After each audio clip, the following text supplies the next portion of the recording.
Bueno, muchas gracias por la invitación que me permite hablar sobre un amigo muy querido durante varias décadas, ¿no? Y con el cual hemos compartido muchas cosas juntos, hemos peleado por las mismas causas, hemos vivido con intensidad algunos momentos de la política del país, digamos, y también la hemos sufrido, ¿no? Después de la guerrilla del 65, el MIR apareció, digamos, en diversas corrientes. Había un MIR Cuarta, en el cual militaba Carlos Iván, ¿no? Había un MIR Norte, había el MIR Gadea, y yo era militante del MIR Gadea, ¿no? Entonces, éramos militantes de MIRes distintos y no nos conocíamos, ¿no? Incluso había una divergencia entre los MIRes, ¿no? Yo creo que estudiamos más o menos por la misma época de los 60, nos hemos cruzado seguramente, pero no nos conocimos en esa época. Solamente nos hemos encontrado después de los 76, con los grandes movimientos de masas, los grandes paros nacionales, aquellas épocas en que los tiempos sociales tenían una velocidad enorme y la política también tenía una densidad muy grande, ¿no? En esa época nos conocimos y comenzaron los procesos de unificación de los MIRes, ¿no? Y luego de otras corrientes formando la UDP, ¿no? Yo creo que lo que nos ha unido es efectivamente el militar en partidos en busca de las grandes causas, ¿no? Yo creo que eso es lo que nos unificó y eso es lo que movió a Carlos Iván en el campo de la política, ¿no? Creo que también teníamos algunos parecidos en nuestra indisciplina. Yo creo que eso es propio más o menos de los intelectuales militantes, ¿no? Tenemos dos rasgos que me parece que son importantes, ¿no? Uno es la indisciplina, no somos bolcheviques, no éramos bolcheviques, ¿no? Y dos, la heterodoxia, ¿no? Siempre éramos un poco heterodoxos, ¿no? Creo que Carlos Iván no tenía una formación marxista, así digamos, de conocimiento de los clásicos, del Capital, en fin, ¿no? Era más bien, más que pensador, era un sentidor, ¿no? O sea, era un hombre que lo movía mucho la afectividad, ¿no? La pasión, a veces más que la razón. Yo entendí eso mucho, y habían cosas de Gramsci que lo emocionaban, ¿no? O sea, cuando Gramsci dice que la revolución rusa es una revolución contra el capital, pero no el capital de los capitalistas, sino el capital de Marx, ¿no? Entonces eso lo emocionaba. Qué interesante, dice, ¿no? Qué interesante. Entonces, que rompe la rigidez de una doctrina, ¿no? Entonces, yo creo que esa es una de las constantes en la militancia política de Carlos Iván, y la búsqueda de la unidad. Eso es un elemento central, o sea, unificar a los MIRes, luego unificar la UDP, la unificación en el ARI, fracasa el ARI, viene después la Izquierda Unida. O sea, el diario Marca se forma luego de la experiencia dramática de la división de la izquierda, que tuvo 7 candidatos. Y entonces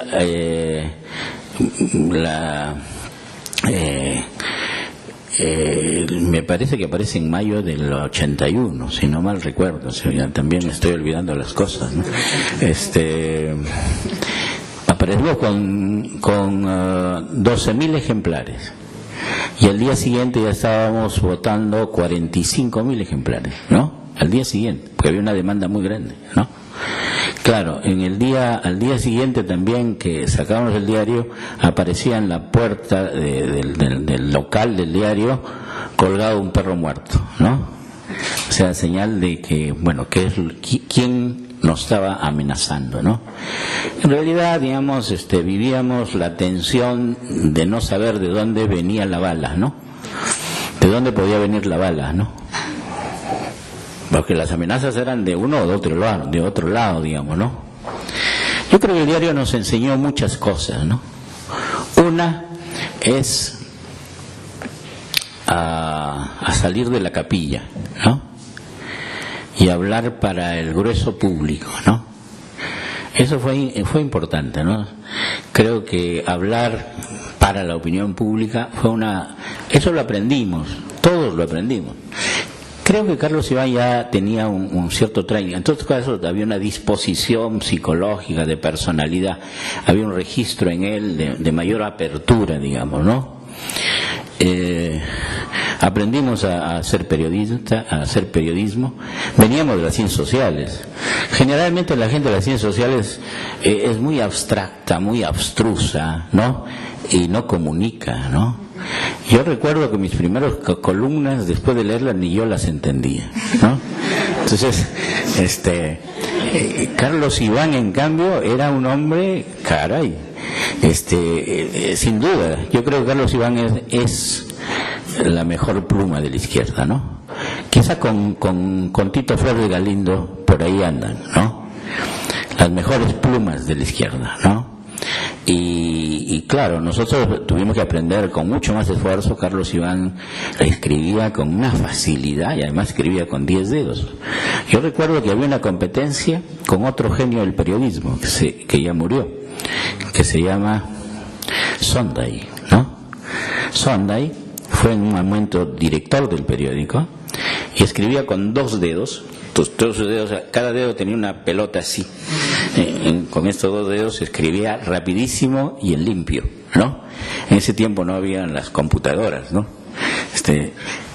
Carlos Iván escribía con los 10 dedos, ¿no? Y en limpio, ¿no? Y entonces había competencias por ver quién escribía más rápido, ¿no? Luego Carlos Iván tenía un estilo impresionantemente, ¿no? Literario, digamos, poético. Escribía con imágenes, hablaba con imágenes también, ¿no? Mientras nosotros, me refiero a Santiago, a mí, éramos mucho más conceptuales, digamos, ¿no? Entonces, el hablar con imágenes tiene mucho más impacto, ¿no es cierto? Y más capacidad de comunicación, digamos, ¿no? Entonces, el estilo de Carlos Iván era muy atractivo, sin duda, ¿no? Lo que nosotros no sabíamos es que al escribir estas columnas estaban escribiendo una especie de líneas de orientación política, porque todo el mundo la leía, la discutía y, como se ha dicho aquí, se reclamaba por tal cosa o se pedía explicaciones, en fin, ¿no? Y bueno, escribimos la limón, cada uno tenía su día de escribir el marco político, ¿no? Carlos Iván tenía, no recuerdo los días, y Santiago también, y a mí también me tocaba algunos días, ¿no es cierto? Y yo me doy cuenta que lo que escribimos fue un montón. Yo después he sacado todo eso en un libro que se llama Los tiempos de la política, y son como cerca de 400 páginas, ¿no? De tal manera que... Y hay otras cosas que aprendimos. Aprendimos, por ejemplo, una ética universal, ¿no? Aprendimos que no hay muertos buenos ni muertos malos. Muertos buenos son los tuyos y muertos malos son los míos, ¿no? Aprendimos que toda muerte es mala, ¿no? Y aprendimos a valorar la vida. Yo creo que en el diario fue un buen espacio de formación para nosotros, para Carlos Iván, para mí, para todos los que hicimos el periódico. Y era un periódico muy difícil de hacer, ¿no? El diario Marca le iba bien cuando al Perú le iba mal, digamos, ¿no? O sea, ¿por qué? Porque expresábamos la ira de la gente más que su esperanza, digamos, ¿no? O sea, éramos un periódico de combate, para decirlo más claro. Entonces, claro, habían ciertos remansos. El Caballo Rojo, por ejemplo, ¿no? Caballo Rojo, pues, dirigido por Toño Cisneros. Entonces, era una isla, ¿no? incluso se construyó su propia islita ahí, ¿no? Toño, y bueno, y allí participó muy activamente también Carlos Iván, porque era una buena pluma, ¿no? Entonces, Caballo Rojo, digamos, cabalgó corrió, digamos, con el mismo capitán, ¿no es cierto? Mientras que el diario Marca vivió un montón de turbulencias y varios directores, ¿no? Y muchos caímos porque el tiraje bajó de 70.000 ejemplares a 60 o a 50, ¿no es cierto? Entonces, pero también llegó a 100.000 ejemplares, digamos, ¿no? Bueno, el Caballo Rojo fue, digamos, yo creo que el mejor suplemento cultural del periodismo de entonces, ¿no? Y muchos conservan aún, ¿no? La colección. Yo diría entonces que en el periodismo combinamos un poco la política y la comunicación, ¿no? Y nos jugamos por varias cosas, digamos, dentro de la política. Uno es la unidad de la izquierda, ¿no? La izquierda unida, de alguna manera, fue apoyada, construida, respaldada por el diario Marca, digamos, ¿no? Y jugamos ahí un papel importante, digamos, los que dirigíamos el diario entonces, ¿no es cierto? Pero, digamos, era un periódico muy difícil de dirigir. Eran 200 trabajadores de izquierda. No hay cosa más difícil que dirigir un centro de trabajo en el cual todos son de izquierda, ¿no? Porque cada uno es una, ¿no? Cada uno es una fuerza de turbulencia, digamos, ¿no? O sea, un poco difícil. Yo recuerdo, y más aún, bueno, ahí había momentos de gran conflicto y Sonda decía, bueno, este es el único periódico que se dirige solo, ¿no? O sea, francamente era tan difícil a veces, pero al mismo tiempo había disciplina. Una vez se peleaba después que salía el periódico, pero una vez que había que hacerlo y se repartían las comisiones, todo era una disciplina de cuartel, ¿no? Hasta que salga. Y nuevamente al día siguiente seguía la bronca, ¿no? Entonces, así era el periódico, así se construía. Y claro, las polémicas, porque los periodistas tenían un oficio, había una periodista de oficio. No se enoje si hay alguien aquí, pero nosotros le llamábamos la mafia, y así se le llamaba en el ambiente periodístico, ¿no? La mafia, con Paco Landa en la cabeza, ¿no? Que se le decía que era mafia, pero era un caballero, decía, mañana te voy a atacar, ¿no? Te avisaba, ¿no? Entonces, pero Sonda le decía a Carlos Iván, a Pedrayo y a mí, y a Lajo, Manuel Lajo, que colaboraba con Economía, con ustedes solo me hago el periódico, ¿no? Y efectivamente, en algún momento los aisló y sacábamos del periódico 5 o 6 personas. Pero para que más o menos conozcan las dificultades que había en la edición de este periódico, que fue importante, yo creo, en la vida política, ¿no? de la izquierda. Y también, digamos, desde el diario, digamos, contribuimos como ya lo señalé, a la formación de la Izquierda Unida y también, digamos, del boom, ¿no? Y Carlos Iván, el que habla también, digamos, nos colocamos en la misma ala, frente, digamos, a las alas más radicales, ¿no? En el PUN, usted ya es muy conocido, ¿no? Los libios y los zorros, ¿no? Carlos Iván era un elemento central dentro de los zorros, ¿no? Los libios, obviamente, el jefe de los libios era Javier, ¿no? A quien le hemos rendido homenaje y le rindo un homenaje ahora también, ¿no? Pero era un debate, digamos, si bien a veces muy duro, muy agitado, muy confrontacional, también de diálogos y de comprensión, digamos, ¿no? Yo creo que hay varios temas que nos obligaron a confrontar. Uno era la emergencia un poco del pensamiento neoliberal que comenzaba entonces, otro fue el populismo irresponsable de entonces, otro fue el terrorismo y otro fue la caída del muro, ¿no? Esas cosas fueron elementos centrales del debate y al final de la división del Congreso de Izquierda Unida en 1989. Bueno, el otro elemento, la otra experiencia interesante y en el cual Carlos Iván fue el centro fue la revista El Zorro de Abajo. Una revista muy pensada por él, muy acariciada, quiso que él le puso su personalidad, le puso el tono. Si bien lo dirigíamos 3 personas, Rolando Ames, Carlos Iván y yo, Carlos Iván era el centro, digamos, ¿no?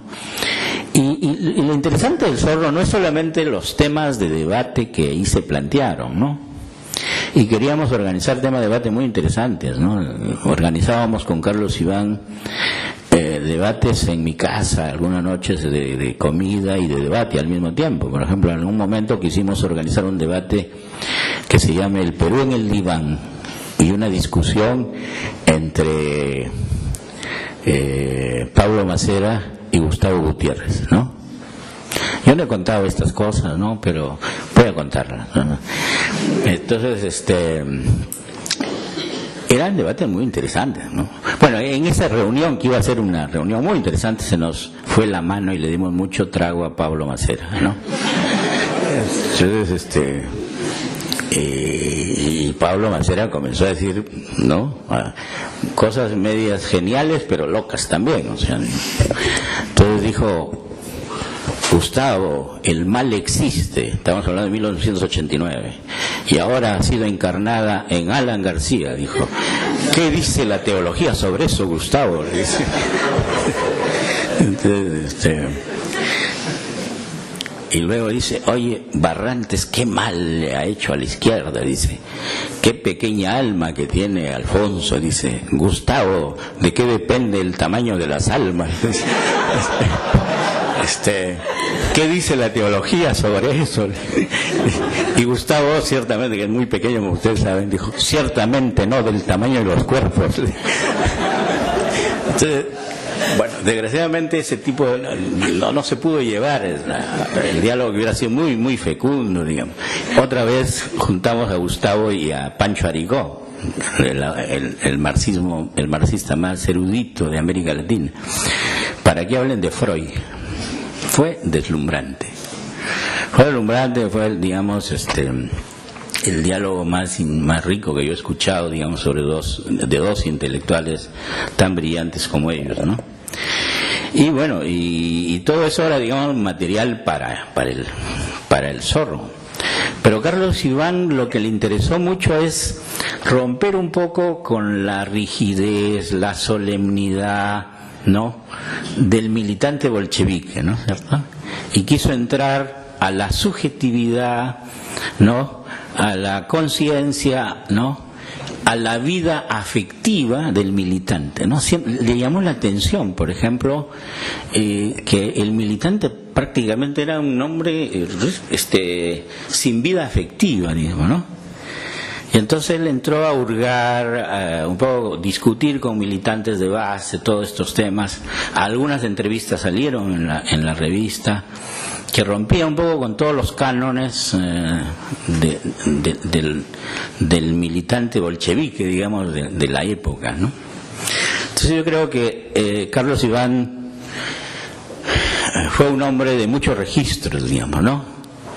Y en todos ellos se desempeñó con brillantez, sin duda. Era un hombre muy inteligente y sobre todo era un hombre bueno, un hombre generoso, un hombre que se entregaba a una causa sin pensar las consecuencias. Era también un hombre muy tímido, ¿no? Un hombre muy tímido, pero que no tenía, pero que rompía esa timidez cuando escribía, ¿no? Alguna vez escribió un hermoso artículo en el Marco Político que se llamaba La Magnolia, en ironía y en polémica con caretas, ¿no? Bellísimo, bellísimo. Si lo ven por ahí, léanlo y verán ustedes que es un escrito magistral, ¿no? Guillermo Sonday quedó impresionado con el artículo y le dice: Carlos Iván, mañana otro magnoliazo. Otro magnoliazo. Entonces, bueno, Carlos Iván destacó, digamos, en todos los registros que él cultivó, y yo creo que sobre todo se graduó como un hombre bueno y generoso, ¿no? Y así lo recordaremos siempre. Muchas gracias.